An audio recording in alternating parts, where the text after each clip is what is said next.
सम्माननीय सभापति महोदय, एठारे उपस्थित गुरुजीगण और मोर सहपाठीगण, मु कृतिका साहू दशम श्रेणी छात्री। आज आम एठारे कहीं उपस्थित होइछे ताहा आमे समस्ते अल्प बहुत परिमाण किछि ना किछि जानिछे। तेणु से विषय मत किछि कहिबार सुजोग मिलिथिबारु मु मो निजको धन्यवाद करूछि।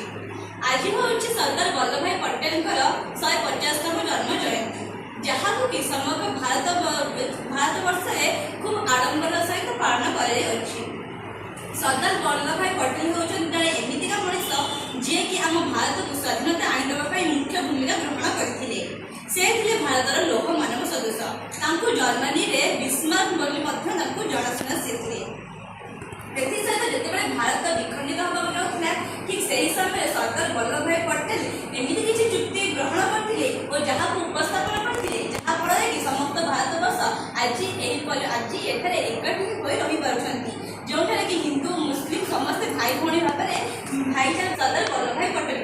तेणु एहीपरि भाव कार्य अनुसरण करने द्वारा आम एठारे आज उपस्थित होइछे। तेणु आज जन्म जयंती उपलक्षे आम समस्ते श्रद्धांजलि ज्ञापन करने सहित आदर्श अनुप्राणित होगा और आगे बढ़ा, जहाँफल कि आम जड़े भल मनीष हो पार। एसत आज हूँ नेशनल एकता दिवस राष्ट्रीय एकता दिवस जन्म एकता दिवस रूप पालन कर भारत को एकाठी करते आम निजे जन गवान होते मात्र से एकता आम शपथ सत्ता और गोटे भारतवासी हृदयगम कर एकताबद्ध हो सारे आम भारत खूब उपरकू हो पार और एवं भारत विकास उन्मुखी देश हो सारे किसी वर्ष पर भारत गोटे विकसित देश हो पार।